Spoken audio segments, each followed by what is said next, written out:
नमस्कार। आज 2 अक्टूबर है, यानी कि गांधी जयंती। जैसे ही ये 2 अक्टूबर आता है, देश में एक नई बहस छिड़ जाती है। कौन सी वाली? गांधी या गोडसे? तो चलिए इस पर ही हम विस्तार से बात करते हैं।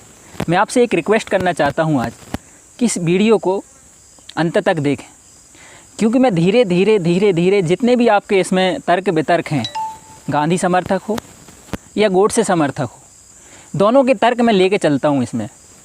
तो आपके जितने भी क्वेश्चंस हैं इसमें मैं कवर करने वाला हूँ कि गांधी या गोडसे। आपने अभी तक या तो गांधी समर्थक देखे होंगे या फिर गोडसे समर्थक देखे होंगे। कोई गांधी को आदर्श मानता है तो कोई गोडसे को सही ठहराता है। लेकिन यदि मुझसे कोई पूछे कि आप गांधीवादी हो या गोडसे प्रेमी, तो मेरा जवाब सिंपल सा होगा। क्या होगा? भाई साहब, मैं भारतीय संस्कृति को मानता हूँ। अब आप पूछोगे कि ये भारतीय संस्कृति क्या है, इससे आपका क्या मतलब है, और ये गांधी गोडसे के बीच में कहाँ से आ गई? भाई साहब, हमारी प्राचीन भारतीय संस्कृति कहती है, क्या कहती है, कि जो इंसान मृत्यु लोक को छोड़ चुका है यानी मर चुका है, उस इंसान के सद्गुणों को याद किया जाना चाहिए, यानी उसकी अच्छाइयों से प्रेरित होना चाहिए और बुराइयों से सीख लेकर भूल जाना चाहिए। गांधी या गोडसे वाला मुद्दा हमारे लिए एक बहुत तर्कहीन और बेमतलब सा है, क्योंकि ना तो अब गांधी है और ना ही गोडसे। लेकिन हम मूर्खों की तरह क्यों फिर इसी मुद्दे को लेकर बैठे रहते हैं? अच्छा, यहाँ पर आप वीडियो को छोड़ मत दीजिएगा, क्योंकि असली जो बात है वो अब शुरू होने जा रही है। इस वीडियो में मैं आपको राम, कृष्ण और धोनी, युवराज, इनके थ्रू मैं आपको पूरा क्लियर करने वाला हूँ, गांधी या गोडसे। ठीक है, आगे बढ़ते हैं। यदि कोई व्यक्ति मरता है तो आपने देखा होगा या ये कहते सुना होगा कि अच्छा व्यक्ति था। उसके मर जाने के उपरांत जो दाह संस्कार में जाते या फिर आसपास के जो उसके जान पहचान वाले लोग होते हैं, उनके मुंह से हमेशा यही बात सुनते हैं कि अच्छा व्यक्ति था बेचारा। कभी उसकी बुराइयां नहीं सुनते हम, जबकि भले ही वो जिंदा था तो लोग उसे गाली देते हों, खूब भरपेट गालियां देते हों, लेकिन उसके मरने के बाद सिर्फ यही कहेंगे अच्छा व्यक्ति था। एक चीज़ और मैं आपको बताना चाहता हूँ। यदि आप श्री राम के भक्त हैं, उन्हें सच्चे दिल से मानते हैं, तो अब मैं जो कहने वाला हूँ उसको सही तरीके से समझ पाएंगे, सही तरीके से आपके दिमाग में वो चीज़ बैठ पाएगी। रावण को मारने के बाद राम को बहुत पश्चाताप हुआ। उन्होंने प्रायश्चित करने की बात कही तो सभी लोग हैरान थे। लोगों ने कहा रावण पापी था। भाई, रावण पापी था, उसके कार्यों का फल आपने उसे दिया, इसमें प्रायश्चित कैसा? प्रायश्चित का तो कोई सवाल ही नहीं उठता। वो पापी था, आपने उसके कर्मों का फल उसे दे दिया, इसमें प्रायश्चित कैसा? राम ने मुस्कुराते हुए कहा, वो पापी था, वह लालची था, उसमें जलन व वासना थी, लेकिन इसके साथ ही वह शिव का महान भक्त था, महाज्ञानी था, महान राजा था। उसमें विवेक, ज्ञान, धार्मिकता व भक्ति थी। मुझे अफसोस है कि उसके 9 पापी सिरों के साथ साथ एक धर्मी व ज्ञानी सिर को मुझे काटना पड़ा। यदि मेरा बस चलता तो मैं उसको नहीं मारता। तो राम कह रहे हैं कि यदि मेरा बस चलता तो मैं उसे नहीं मारता। ये राम की सोच थी। अच्छा, एक दुविधा देखिए, आज की यही दुविधा है कि हम राम नाम पर खून बहाने के लिए तैयार हैं, उनके भक्त होने की बात कहते हैं और फिर गांधी या गोडसे वाली बहस भी करते हैं। अब यहाँ मेरा मतलब यह नहीं है कि मैं गोडसे को राम और गांधी को रावण कह रहा हूँ। आजकल लोगों को ऐसी गलतफहमियाँ अक्सर हो जाती हैं। मैंने राम और रावण का जिक्र भारतीय संस्कृति को समझाने के लिए किया भाई साहब, तो कृपया इसका गलत मतलब ना निकालें। कुछ लोग कहते हैं गांधी भारत पाकिस्तान विभाजन नहीं रोक पाए, जिसके कारण कई लोगों का खून बहा, भारी तादाद में नरसंहार हुआ, वो विभाजन नहीं रोक सके, ये उनकी असफलता थी। हाँ, सही कहा आप सही कहते हैं। गांधी विभाजन रोकने में असफल रहे, कई घर जले, ट्रेनें भर कर लाशें इधर उधर हुईं, ये सच है, और ये सच में उनकी सबसे बड़ी विफलता थी। चलिए अब आपको कृष्ण युग यानी द्वापर की ओर ले चलता हूँ। महाभारत के युद्ध आपको याद होगा। महाभारत में जो नरसंहार हुआ वो इतिहास का सबसे भयानक नरसंहार था। युद्ध समाप्ति के बाद गांधारी और कृष्ण का संवाद याद है आपको? याद कीजिए। गांधारी ने कृष्ण से कहा, इस युद्ध को आप रोक सकते थे, यदि आप चाहते तो इस युद्ध को रोक सकते थे। आपकी वजह से जो है मेरे 100 के 100 पुत्र मारे गए, मेरे सारे कुल का नाश हो गया। तो गांधारी ने कहते हुए श्री कृष्ण को श्राप दिया और कहा कि मैं आपको श्राप देती हूँ कि जिस प्रकार मेरे कुल का विनाश हुआ है, एक दिन ये पृथ्वी भी यदुवंशियों से विहीन हो जाएगी। इस पृथ्वी पर आपके वंश का कोई नहीं बचेगा। मतलब महाभारत का जो युद्ध हुआ उसमें जितना भी नरसंहार हुआ, जितने लोगों की मृत्यु हुई, उस सारे खून खराबे के लिए श्री कृष्ण को जिम्मेदार ठहराते हुए गांधारी ने उनको श्राप दे दिया। जबकि सच यह नहीं था, ये हम भी जानते हैं। कृष्ण ने युद्ध को रोकने का हर संभव प्रयास किया। ये बात अलग है कि वह असफल रहे और शायद ये उनकी सबसे बड़ी असफलता है, लेकिन फिर भी हम उन्हें भगवान मानकर पूजा करते हैं, उनके द्वारा किए गए अच्छे कार्यों को याद कर कर। मतलब हम उनकी अच्छाइयों को प्रेरणा मानकर उनकी पूजा करते हैं और उनकी बुराइयों को त्याग देते हैं। अब यहाँ मेरा मतलब है कि कुछ असफलताओं के कारण हम किसी महान व्यक्ति की अच्छाइयों को तो नहीं भुला सकते ना।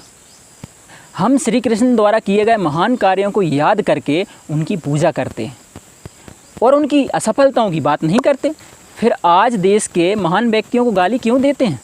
बहुत दिनों से एक वीडियो सोशल मीडिया पर घूम रहा है जिसमें एक भाई कहता है, हमें पढ़ाया गया आज़ादी चरखे से आई, तो फिर फांसी पर चढ़ने वाले भगत सिंह कौन थे? भाई तेरे इस सवाल का जवाब है मेरे पास। अब चलते हैं 2011 की ओर, ICC cricket world cup. MS Dhoni team India के कैप्टन हुआ करते थे। एक महान बल्लेबाज और था, युवराज सिंह। जी हाँ, युवराज सिंह कैंसर से जूझ रहे थे, अत्यंत पीड़ा से गुजर रहे थे। हमारी टीम फाइनल में थी और टीम के दिग्गज प्लेयर जो है आउट हो गए, सारे दिग्गज प्लेयर आउट हो गए। सभी निराश हो चुके थे, लेकिन कुछ समय बाद हालत सुधरने लगे। क्रीज पर थे युवराज सिंह और MS धोनी। युवराज पीड़ा सहते रहे और खेलते रहे। परिणाम स्वरूप भारत क्रिकेट विश्व कप विजेता बन गया, धोनी, युवराज और गंभीर की बैटिंग की बदौलत। अब यहाँ कोई कहे कि वर्ल्ड कप धोनी ने जिताया, तो कैंसर से जूझता युवराज सिंह कौन था? अब यह सवाल बहुत बेहुदा नहीं लग रहा आपको? माना कि युवराज का योगदान बहुत महत्वपूर्ण था, लेकिन धोनी की लीडरशिप में मैच जीता, वर्ल्ड कप जीता, तो अधिक श्रेय किसे मिलना चाहिए? साफ है, स्वाभाविक है धोनी को। युद्ध बहुत सारे योद्धा और सेना में उपस्थित सिपाही लड़ते हैं, लेकिन जीत का श्रेय तो सेनापति को ही जाता है ना, क्योंकि रणनीति तो वही बनाता है। उसी प्रकार गांधी और भगत सिंह का योगदान आज़ादी दिलाने में था, तो हम दोनों की तुलना करके मूर्खता ही तो करते हैं।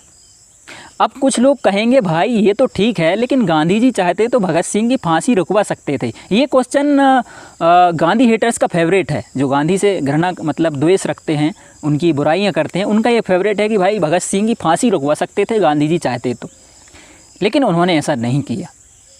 ऐसे लोगों से मैं कहूँगा, भैया आपने ना तो गांधी जी के बारे में पढ़ा है और ना ही आपने भगत सिंह जी के बारे में पढ़ा है, क्योंकि पढ़ा होता तो आपको पता होता कि जब भगत सिंह से उनके पिता जेल में मिलने के लिए गए, वह अपने पिता पर बहुत नाराज़ हुए। कौन? भगत सिंह। कारण था उनके पिता उनकी फांसी रुकवाने के लिए अंग्रेज़ों से विनती कर रहे थे। भगत सिंह ने जो किया उस पर वह शर्मिंदा नहीं थे, फ़क्र था उन्हें अपने आप पर यह करने के बाद, वो शर्मिंदा नहीं थे। यही बात उन्होंने पिताजी से कही और गुजारिश की कि उनके लिए अंग्रेज़ों के आगे ना झुकें।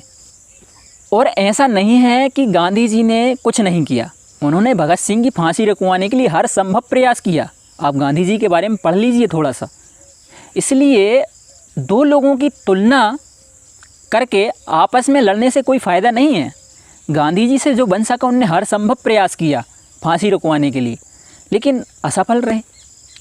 तो कुछ असफलताओं के चक्कर हम उनसे जो है उनको गालियां दें, उनकी बुराइयां करें, उनकी फ़ोटो तक लगाने से जो है लोगों को रोकें, तो ये मेरे ख्याल से बहुत ही बेतुका कदम है हमारा।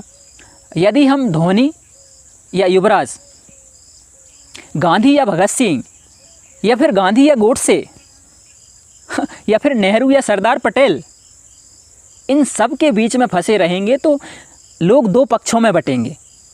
क्योंकि भाई दो लोगों की जब हम तुलना करेंगे, दो लोगों की बात करेंगे तो दो पक्ष बनेंगे, एक समर्थक एक विरोधी, तो फिर एक दूसरे से हमेशा नफरत करते रहेंगे। एक कहावत है, रात गई बात गई। इस मुद्दे पर हमें यही मानने की ज़रूरत है। हम एक बहुत बड़ी गलती करते हैं कि व्यक्ति को दो ही ऑप्शन देते हैं, दो ही विकल्प देते हैं और शर्त रखते हैं कि इनमें से तुम्हें एक ही विकल्प चुनना है। जैसे कि ये गांधी और गोडसे वाला, मतलब दो व्यक्तियों में से तुम्हें एक व्यक्ति को जो है चुनना है, तो हम उसको दो विकल्प देते हैं। जबकि होना क्या चाहिए, हमें साथ में एक विकल्प और ऐड करना चाहिए और वो है उपरोक्त सभी। हम पढ़ते हैं जब एग्ज़ाम्स में एक क्वेश्चन आते हैं उपरोक्त सभी, ऑल ऑफ दीज, मतलब हम दोनों को भी चुनने की हमें आज़ादी होना चाहिए भाई साहब। ऐसा नहीं है कि हम एक को ही चुनें। कहने का मतलब ये है कि अब हमें गांधी या गोडसे नहीं, गांधी और गोडसे दोनों चुनने का विकल्प होना चाहिए।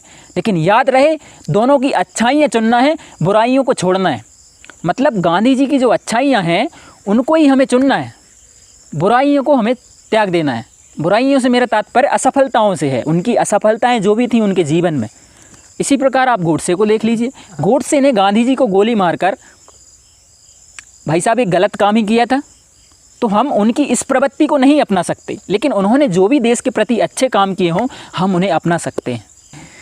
आज गांधी जयंती है, तो फिलहाल गांधी जी की दो अच्छाइयों की बात करते हैं और उन्हें अपने जीवन में उतारने की कोशिश करते हैं। कौन सी दो अच्छाइयाँ?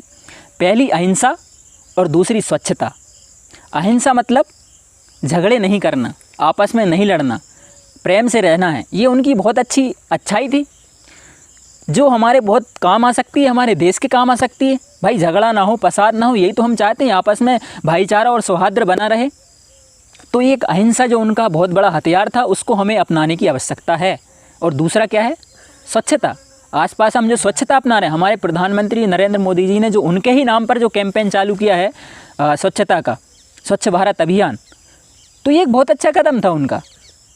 और हमारे देश के जो प्रधानमंत्री बीजेपी से, आरएसएस से जुड़े हुए व्यक्ति हैं, वो जब गांधी जी को मान रहे हैं तो हमें मानने में क्या दिक्कत है? भाई आरएसएस वाले लोग ज़्यादातर गांधी जी के हेटर्स होते हैं, उनके विरोधी होते हैं। और जबकि मोहन भागवत आरएसएस प्रमुख, वो खुद गांधी जी की तारीफ़ें करते हैं। तो हम ये दोहरी प्रवृत्ति जो है अपनाते हैं। चलिए, गांधी जी की जो दो अच्छाइयाँ उन्हें अपनाइए, अहिंसा और स्वच्छता। इसी के साथ जय हिंद।